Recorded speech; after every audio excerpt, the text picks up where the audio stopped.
जानकारी ये भी है जो चर्चाओं में है आपको लेकर कि आपके भाई पाकिस्तान आर्मी में है, इसलिए आपको लेकर कहा जा रहा है कि आप जासूस हो सकते हैं, जिस बात का जिक्र अभी हमारी सहयोगी रोहिणी ने भी किया। तो भाई आर्मी में कैसे जुड़ा, आप उनसे कितनी आपकी बातचीत है, क्या आपकी आपस में बातचीत में शेयर हुआ कि आर्मी को लेकर क्या तरीका है, पाकिस्तान में कैसे काम होता है, क्या नहीं होता है? बहुत सारी बातें हैं जो आपको शक के दायरे में भी लाती हैं। जी मैम, ऐसा कुछ भी नहीं है। मेरे पापा की इच्छा थी, क्योंकि मेरे भैया को जॉब नहीं मिल रही थी। मेरे भैया हाइट के लंबे और अच्छे हैं, स्मार्ट हैं, 22 साल के हैं, वो ज़्यादा बड़े भी नहीं हैं। तो उनकी मतलब जॉब नहीं, जो हमारे लड़कों को जॉब नहीं मिलती तो वो फ़ौज में ही भर्ती होते हैं। तो ये मैंने खुद ही सच बताया था, और वो अभी भर्ती हुए 2022 में। भी वो कंफर्म भी नहीं हुए कि आगे वो जाएंगे कि नहीं। अभी उनकी चल रही है, उनकी ज़्यादा सैलरी भी नहीं थी, अभी वो वाकई फ़ौज में भर्ती हुए हैं। नहीं।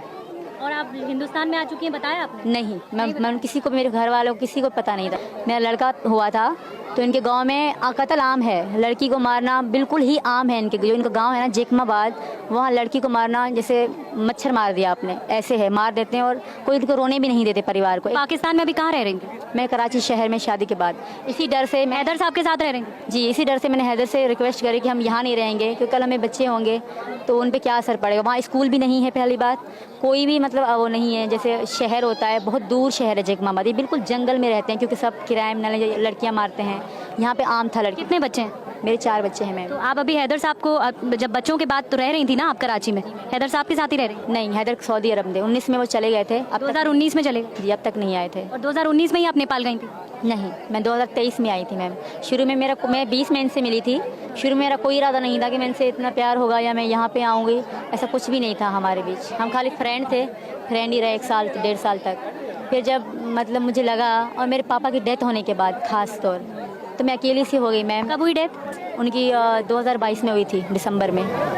तो उस बात से वाकिफ थी कि वहाँ पर मारते हैं, काटते हैं, लड़कियों के साथ ऐसा व्यवहार करते हैं, तो कैसे आपने वो हिम्मत जुटाने की कोशिश की? आपको लग रहा था, माफ़ कीजिएगा, कुछ आपके हाथों पे ये सारे मैं निशान भी देख रही हूँ, ये क्या है? ये किसने, क्या किसी ने किया है? नहीं, मैंने खुद करा था। उनके प्यार में हमारी लड़ाई होती थी, शादी वगैरह पे जाते थे मुझे बताए बगैर, तो इस बात पे हमारी ज़्यादा लड़ाई होती थी। तो इस कारण ये बीड़ी पीते थे मुझसे चोरी चोरी। ये चोरी छिपे पीते थे? हाँ, तो मुझे इनके दोस्त फ़ोन करके बताते थे कि बीड़ी पी रहे हैं, तो मेरी कसम खाते। तो इस बात पे ज़्यादा मैं ये खुद को जलाती और कब की बात है? ये 2022 की बात है, 1 साल पहले। अच्छा, फिर यही मैं कह रही हूँ, आपके साथ बच्चे भी थे, आप अकेली थी, कैसे आप अपना घर चलाती थी? कैसे आपने ये समझा कि आपको किस रास्ते सचिन तक पहुंचना है? क्या आपके पास उतना पैसा था? क्या काम आपने कुछ किया? कैसे आप सचिन तक पहुंचने के लिए ये कोशिश, ये जद्दोजहद करती आई? क्योंकि क्या सचिन के जरिए आपको पता लगा कि आप कैसे उनके पास पहुंच सकती हैं, चाहे वो नेपाल, क्योंकि आप लोगों ने मिलना शुरू किया? ये हम दोनों ने मिलकर सर्च किया था यूट्यूब के ज़रिए, क्योंकि हमें मिलना था। पहले तो मैंने इंडियन वीज़े के लिए बहुत कोशिश करी, वहाँ की एम्बेसी के इस्लामाबाद में है, तो मैं तो जा नहीं सकती। वहाँ ट्रेलवे एजेंट होते हैं, वो दूसरे एजेंट माने जा रही हैं। ट्रेलवे एजेंट जैसे शॉप होती हैं, उनके आगे लिखे थे ट्रेलवे एजेंट, वो सऊदी अरब का, दुबई का, हर कंट्री का वीज़ा भी लगवा के देते हैं और टिकट भी लगा के देते हैं। तो मैं उन्हीं के पास गई कि मैं इंडिया जाना चाहती हूँ। तो उन्होंने पूछा आपका कौन है? मैंने कहा फ्रेंड है मेरे, क्योंकि ज़्यादातर यही था कि फ्रेंड फैमिली वाले जा सकते हैं भारत, बाकी लोग नहीं जा सकते, कुछ डॉक्यूमेंट्स चाहिए होते हैं। तो मैंने इनको बताया कि मतलब ऐसे ऐसे कागज़ मांग रहे हैं, फिर मैं आपके पास आ सकती हूँ वरना नहीं। तो इन्होंने अपने आईडी कार्ड और राशन कार्ड की कॉपी मुझे भेजी, और मैंने जमा भी कराए वहाँ पे अपने फ़ोटो बगैर दुपट्टे के। उन्होंने कहे थे सर ने कि निकाल के दो, आपके एम्बेसी में जमा कराऊंगा, आपका वीज़ा लगेगा। पासपोर्ट बनवा लिया मैंने, तो मैंने वो भी करे। फिर उन्होंने कहा कि एक कागज़ और है, इंडिया से 3 डॉक्यूमेंट्स चाहिए, तीसरी सरकारी ऑफिसर के कागज़, जैसे ड्यूटी का कार्ड होता है उसकी कॉपी, और उनके साइन में आपको फॉर्म बना के दूँगा, करवाएंगी, तभी आप इंडिया जा सकते हो। तब भी 3 महीने आपको वेट करना होगा, और कंफर्म नहीं है कि आपका वीज़ा लगेगा कि नहीं, क्योंकि 100 में से 90% आपका लग सकता है, नहीं लग सकता, और 10% लग सकता है। तो इनसे मैंने बताया, तो हम दोनों बहुत परेशान थे ना। तो मैंने इनको कहा तुम पासपोर्ट बनवा लो, हम दुबई में मिलेंगे, पहली बार मुलाकात का हमने सोचा था कि हम मिलेंगे। तो इन्होंने पासपोर्ट के लिए यहाँ पैसे भी जमा कराए। तो इनको बहुत चीज़ें बता रहे थे, ये समझ ना पा रहे, थोड़े भोले से हैं ये, तो ये समझ ना पा रहे थे। तो फिर नेपाल के बारे में हमें पता पड़ी कि नेपाल में इंडियन लोग बगैर वीज़े के या बगैर पासपोर्ट के आ सकते हैं।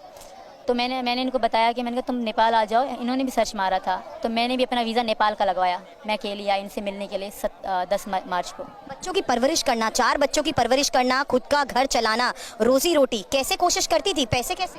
शुरू में तो मेरे पति मुझे देते थे मैम, मैं झूठ नहीं बोलूँगी, जो सच है मैं वही बोलूँगी। मुझे देते रहे, पर रिस्पेक्ट मेरी वो बिल्कुल भी नहीं करते थे। हर बात पे लड़ाई करना, गाली गलौज करना उनकी आदत सी थी।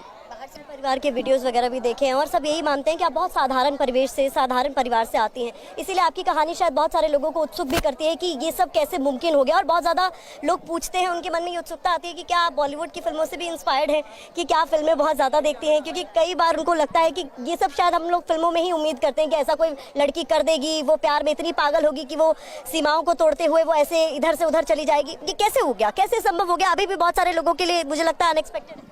फिल्में थी, फिल्में बहुत देखती थी, पर मैं इनको खोना नहीं चाहती थी। एक बार पहले मैंने खो दिया था, वो 2013 की बात कर रही हूँ मैं आपसे। मैं किसी को पसंद करती थी, मेरे कज़न थे वो, तो मैं बहुत उनके लिए दुख देखी कि मैं शादी करवा दूँ। शादी की बात चल रही थी, तो सबको पता पड़ कि पसंद करते हैं तो पसंद एक क्राइम माना जाता है हमारे यहाँ, बहुत बड़ा क्राइम माना जाता है। बलोचों में तो बहुत, मैं बलोच से हूँ, मेरे पति भी बलोच से हैं जो पहले वाले हैं, तो बलोचों में लव करना बहुत बड़ा क्राइम। वहाँ काला कारी कहते हैं, जो लड़का अगर पसंद करे काला, लड़की करे तो काली।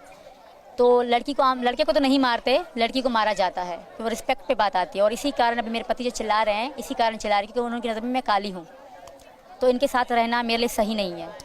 तो वहाँ पे इसी कारण मैम, अभी वहाँ पे काला काली का सिस्टम होता है मैम।